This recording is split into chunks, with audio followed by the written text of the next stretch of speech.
So why is the ocean blue? At first, this question sounds simple, but the real reason is actually pretty cool. Let me explain.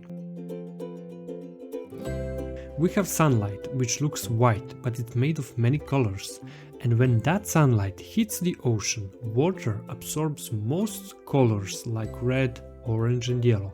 But blue light travels deeper and spreads out more, so that blue light comes back to our eyes.